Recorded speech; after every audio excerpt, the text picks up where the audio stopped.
Russia বিশ্ব রাজনীতির এমন এক খেলোয়াড় যারা সাধারণত অযথা সংঘাতে জড়াতে চায় না।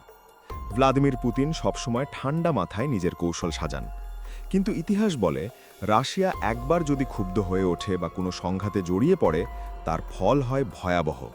আর এখন প্রশ্ন উঠছে, বিশ্ব কি আবার সেই ভয়াবহ পরিণতির দিকেই এগোচ্ছে? ঘটনার সূত্রপাত মধ্যপ্রাচ্যের শক্তিশালী দেশ ইরানকে ঘিরে। সম্প্রতি ট্রাম্প প্রশাসন ইরানের তেল বাণিজ্যের ওপর কঠোর চাপ সৃষ্টি করার সিদ্ধান্ত নেয়।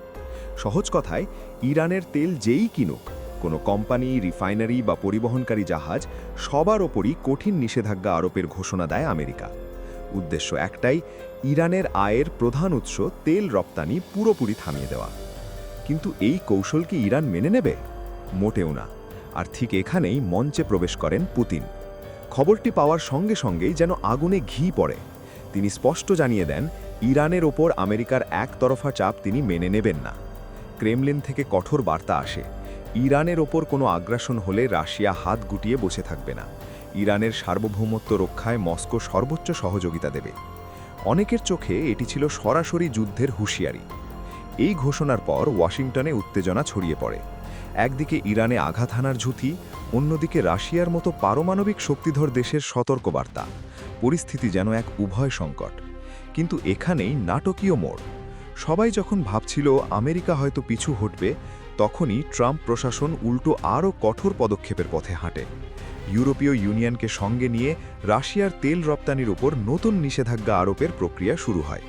যেন বাঘের গুহায় ঢুকে বাঘকেই খোঁচা দেওয়ার মতো সাহসী পদক্ষেপ। এই পদক্ষেপে বিস্মিত হন পুতিনও। তিনি স্পষ্ট ভাষায় জানান, এটি অত্যন্ত অবন্ধুত্বপূর্ণ কাজ এবং এতে দুই দেশের সম্পর্ক তলানিতে পৌঁছাবে। পাশাপাশি সতর্ক করেন, চাপ সৃষ্টি করে রাশিয়াকে নতজান করা যাবে এমন ভাবা ভুল। রাশিয়া কোনো চাপের কাছে মাথা নত করবে না। এরপর তিনি আরও কঠোর সতর্কবার্তা দেন, যদি রাশিয়ার তেল রপ্তানি কমানোর চেষ্টা করা হয়, তবে বিশ্ববাজারে তেলের দাম কল্পনাতীতভাবে বেড়ে যাবে। এর ভুক্তভোগী হবে সাধারণ মানুষ, বিশেষ করে আমেরিকার নাগরিকরা। গ্যাস স্টেশনে যখন তেলের দাম আকাশ ছুবে, তখন সেই ক্ষোভের আগুন আমেরিকার প্রশাসনকেই ভোগ করতে হবে। অর্থাৎ এই সিদ্ধান্ত আমেরিকার জন্যই বুমের্যাং হতে পারে। এদিকে ইরান ও রাশিয়াও চুপ করে বসে নেই। নিষেধাজ্ঞাকে উপেক্ষা করে তারা নিজেদের মধ্যে তেল বাণিজ্য বাড়াচ্ছে দ্রুত গতিতে। ডলার বা স্যাংশনের তোয়াক্কা না করে বরং তারা আরও ঘনিষ্ঠ হয়েছে। পর্দার আড়ালে সামরিক সহযোগিতাও জোরদার হয়েছে।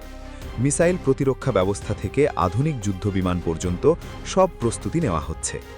পরিস্থিতি এখন এমন পর্যায়ে দাঁড়িয়েছে যেখানে ছোট্ট একটি স্ফুলিঙ্গ বড় দাবানলে রূপ নিতে পারে। ট্রাম্পের এই সাহসী পদক্ষেপ কি আমেরিকার জন্য বিপদ ডেকে আনবে, নাকি পুতিনের সতর্কবার্তা কেবল কথার কথা? তবে একটি বিষয় পরিষ্কার, ইরান ও রাশিয়া যেভাবে প্রস্তুতি নিচ্ছে, তাতে মনে হচ্ছে বড় কিছু ঘটার অপেক্ষা মাত্র। বিশ্ব কি আরেকটি যুদ্ধের দ্বারপ্রান্তে, নাকি তেলের রাজনীতিতে কেঁপে উঠবে বিশ্ব অর্থনীতি? এখন সবার চোখ সেই দিকেই। ভিডিওটি ভালো লাগলে অবশ্যই লাইক, শেয়ার এবং সাবস্ক্রাইব করতে ভুলবেন না। ধন্যবাদ সবাইকে দেখার জন্য।